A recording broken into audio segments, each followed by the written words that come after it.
Okay, how's everybody doing? Feeling great, right? That was the boring stuff. Let's get into the cool stuff. Distal biceps is cool. Distal biceps avulsions we're going to talk about next. It's a very hot topic for creating exam questions, and it's a fun area of anatomy to know. So let's start with the question. 40-year-old male, they're always males with distal biceps, was moving his furniture several days ago when he developed anterior forearm pain. On physical exam, he's tender just distal to the antecubital fossa. He has decreased strength on supination and elbow flexion when compared to the contralateral side. His MRI scan is shown in figures A and B. This injury typically occurs in what portion of the tendon's distal insertion?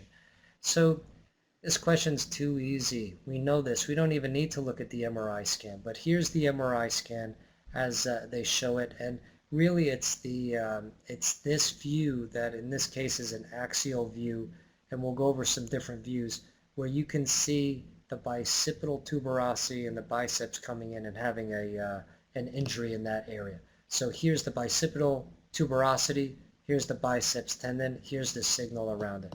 So this is not the proximal biceps, but this is the area of the biceps that is on the radial portion of the tuberosity.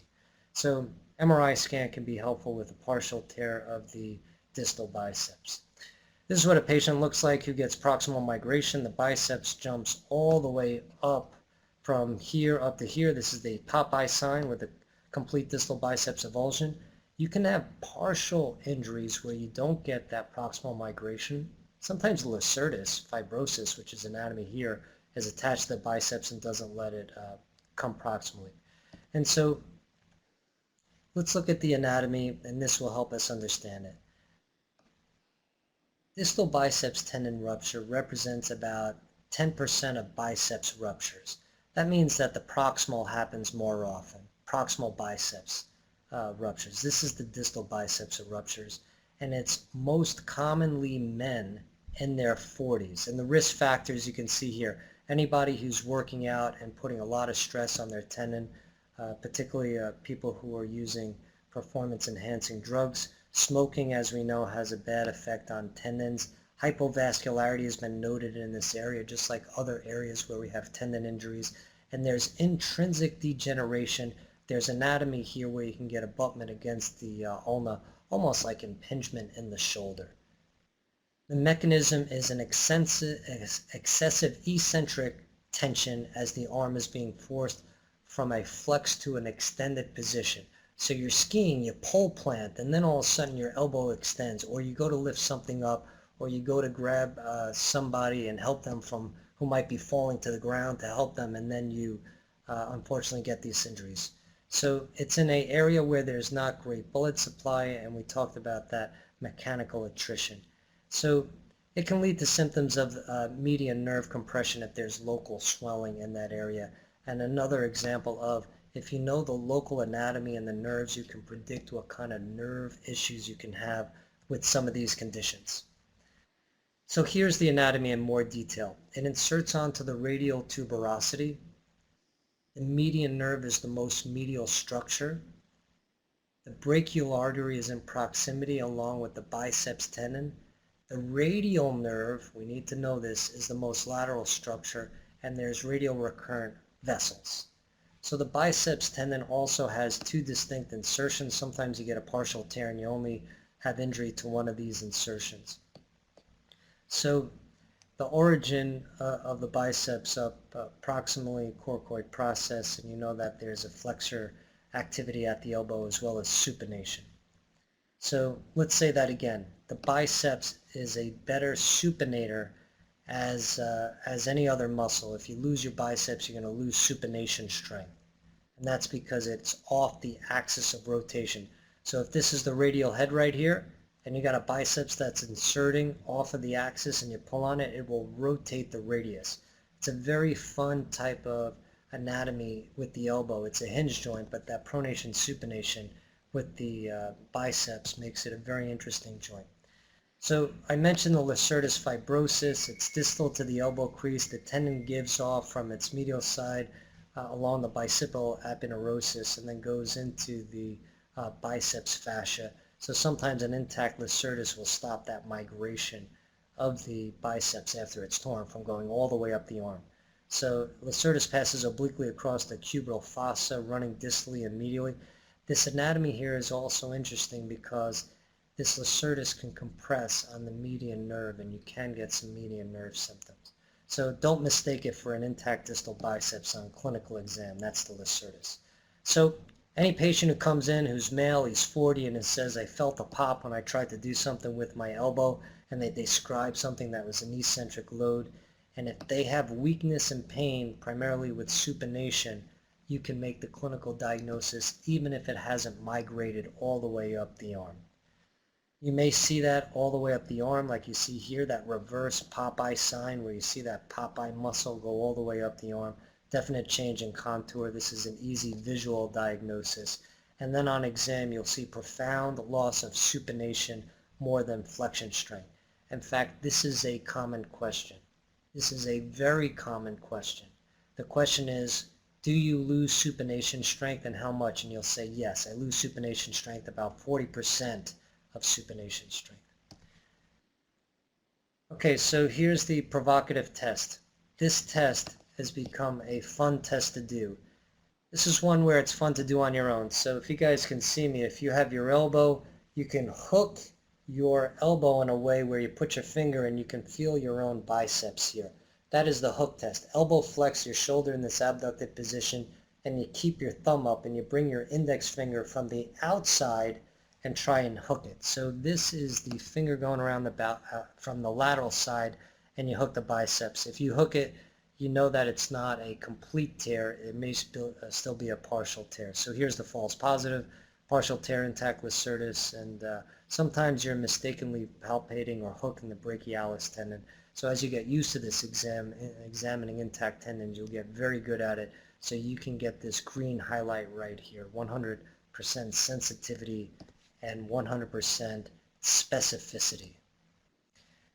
Okay, so we talked about the hallmark visual exams. This is fun because if any of you who take care of Achilles tendon ruptures or are preparing for how to evaluate Achilles tendon, you know you do the Thompson test and you squeeze it. You can do the same at the biceps. Squeeze it and you can see if you get any forearm supination. If you do it in pronation, you'll see what happens. So a positive test is failure to observe supination of the patient's forearm when you squeeze their bicep. Their arm's in a pronated position. It's completely analogous to the Thompson test. Imaging with an X-ray is typically normal. It may show a small fleck of bone, but it's typically normal. Here's an MRI scan strategy.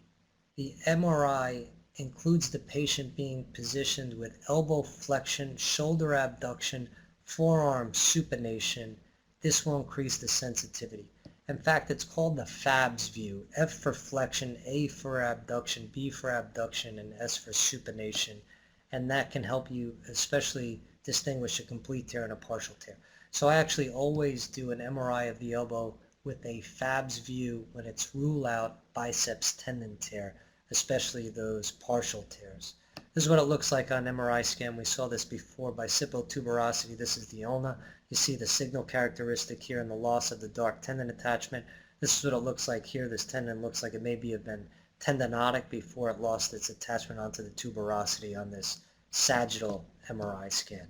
Sagittals can also help you judge the degree of retraction, and this is an example of a Fabs view. Here's the position, flexion, abduction, supination, and what's great about this, you get to see the biceps tendon all in one cut.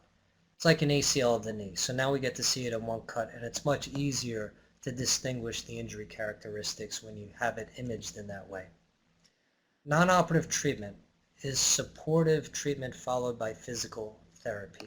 This is one of the areas where we almost always operate on the patient unless they have an extremely low sedentary lifestyle or they have some features of comorbidities where they do not need the operation in the face of risk of surgery.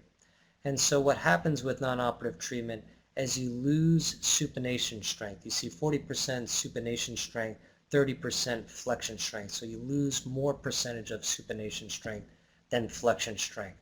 This is a test question. Somebody says to you, hey, what if I don't get it fixed? Well, you have to educate your patient and say you're going to lose supination and you're going to lose flexion strength and you're going to be very frustrated with supination. Here's a question. He's 44. He's left-hand dominant. He's a carpenter. He has left elbow pain after trying to stop a heavy object from falling. This happened 2 days ago. Clinical image I'm going to put up, and his physical exam shows full strength with wrist flexion, wrist extension, and pronation. So the medial flexor mass is doing okay, but he's got weakness to supination of the forearm. Sensory exam is normal. He has negative milking maneuver, which means his ulnar collateral ligament is okay, and he has a abnormal hook test. That's the test we talked about. Hook the biceps. If you can't hook it, it's abnormal. Okay, we know the diagnosis here. Here's the ecchymosis here. More commonly, I find the ecchymosis is more in the forearm, but of course, it's right around the elbow.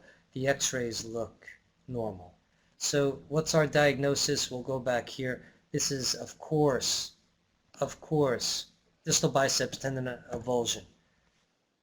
And then everybody's getting this right, it looks like. Excellent. Okay, here's the treatment. Surgical repair of the tendon to the tuberosity. Young, healthy patients who do not want to sacrifice function. That is the typical situation, and we like to do the surgery within a few weeks to avoid that chronic retraction up the arm, which could make the surgery a little bit more challenging. Now, here's a favorite part of this. We have two different approaches, and we have a couple of fixation options.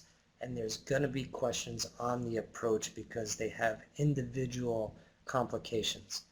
This is the anterior single incision approach. Front of the elbow, anterior incision, you find the tendon, you can suture it, and then you find the interval between the brachioradialis and the pronator teres, and then you can get access to the radius.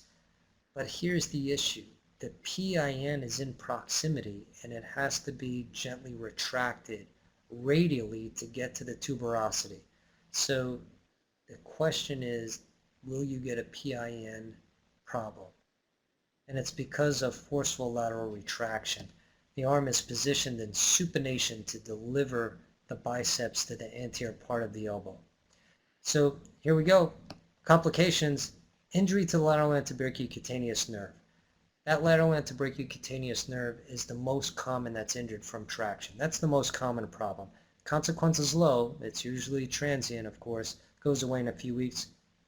I tell every patient they're going to have a numb lateral forearm after this operation. The worst, which is a question that'll come up because it is very catastrophic, high consequence, is a radial nerve or PIN injury. Synostosis from an anterior approach is less common than the posterior, but it's not that it's impossible to happen, especially if you're drilling and making holes for the fixation. And you can get heterotopic ossification in the tendon itself after the healing, which can result in some level of chronic pain even though the thing is healed. So single versus double incision technique for repair of acute distal biceps tendon ruptures. This is an RCT. It's a randomized clinical trial published in JBJS. There were no significant differences. That's the bottom line. So I love doing them both ways, but I do find that there's a little bit of opportunity to accelerated rehab with an anterior approach. So I tend to do it an anterior approach. This is a little bit controversial, but you immobilize them. Now the strategy is to move them right away if you have strong fixation. But the principle here is avoid overstressing the biceps. So you don't want to have supination stress while it's healing or flexion stress. Okay, he's 28 years old. He sustains a distal biceps rupture while lifting a heavy table, and he undergoes surgery using a 2-incision technique. 2-incision. What is the most likely neurologic deficit to occur as a complication of this approach? So let's just jump right into what the answer is. This is numbness to the anterior lateral aspect of the volar forearm. See, the question here is what is the most likely neurologic deficit? And so it's the cutaneous nerve, even though the other nerves are much more catastrophic and high consequence. Dual incision. Let's talk more about it. Nice illustrations here. Dual incision means anterior incision, find the tendon, then make a dorsal incision, gain access, easier to gain access in some ways to that radial tuberosity. You make a tunnel and you do transosseous drill holes and you fix it. Classic approach. So posteriorly, you have an interval between ECU and EDC. So you're going through the extensor tendons, getting into this area over here. What happens though during this approach, if you create dissection that irritates the ulna, you can get bone that forms between the ulna and the radius, and that'll cause a synostosis, and that'll cause a problem. So problems with the anterior approach were the PIN palsy we just said. You retract too heavily. So in this way, you don't have to retract so heavily from the back, and you can avoid injury to the PIN. The complication we already went over. We had a test question. A little bit unfair because you have to really concentrate on most common, but it's not high consequence. It's a cutaneous nerve that's usually transient. Synostosis, we also said irrigate like crazy when you do this operation. Avoid bone debris, less dissection around the ulna, but the second incision is more consistent with risk of synostosis than the single anterior incision. Okay, so distal biceps fixation techniques, we can do it in different ways. You see down here, suture button, suture anchor, bone tunnel, interference screw. Suture button is the strongest to an anterior approach. You can use the suture button, and in some ways, stronger fixations can allow you faster rehab. Patients like faster rehab. Two incision, when you go from the back, remember that figure, the two incision, where you have the bone tunnels, you have to expose the tuberosity, you make these bone tunnels, and then you use sutures thrown through the bone tunnels in the bony bridge. Both techniques you can use. Suture anchors, you can put the anchor into bone, and then you can pass the sutures through the tuberosity. And there's even an option of intraosseous screw fixation. The radius is small in this area. Some recent reports are showing some osteolysis concerns around the screws placed in that area. So a little bit controversial, but it is a option. Here's an example of button fixation on a cadaver. Suture the tendon, and then you pass the sutures controlling the tendon through the button. You drill a hole, get the button to the far cortex. This is suspensory cortical button fixation. The reason why it's good to know is because it is strong fixation. Here's an example of anatomy. Anterior approach to the elbow. Here we have a vessel. Radial recurrent vessels, we ligate them, we get a beautiful exposure to the radius, but this retractor right here is retracting brachioradialis, and also it's got the posterior interosseous nerve deep to it. So we have to be careful about length of time with this retractor. We don't like having a levering retractor like this is a Holman on the ulnar side.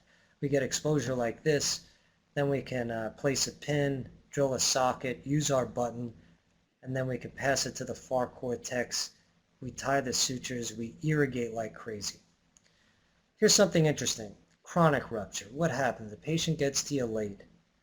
These ruptures that are chronic may have inability to get the biceps to its radial tuberosity because it's become scarred and immobile. So hyperflexion does not lead to loss of elbow range of motion or flexion contraction. So what does this mean? If you have inability to get your elbow flexed approximately 40 degrees, the answer is you should think of a interpositional allograft. But in general, it really depends on tendon quality. What do I mean? You have a good tendon, maybe you can cheat a little bit. Okay, let's go with the question. A young healthy male undergoes distal biceps repair and sustains an iatrogenic nerve injury during the procedure. Which of the following clinical findings are most likely to be seen in this circumstance? So we're talking about a nerve injury, so we have to first know what the nerve possibilities are. Lateral antibrachycutaneous nerve, we mentioned the PIN a bunch of times. So inability to extend the thumb, lateral volar forearm numbness, inability to flex the finger, medial volar forearm numbness, and dorsal thumb weakness. What do you guys like? I know what you like. You like the numbness question. That's the lateral antibrachycutaneous nerve, most common. I tell every patient they're going to get it. transient. Okay, here it is outlined for you beautifully. Lateral antibrachycutaneous nerve, radial nerve, PIN, heterotopic ossification with synostosis. In fact, you didn't see anything about failure of it to heal. It's actually rare for it not to heal. It heals very well. Here's a patient that came to our institution. This isn't good. Anchors for a distal biceps repair. Let's know our anatomy. Our anatomy is down here. It was fixed inappropriately to the capitellum. If you enjoyed this video, please consider leaving a like. We'd love to hear your thoughts and what you'd like to see next in the comments. Don't forget to subscribe to our channel and follow us on social media.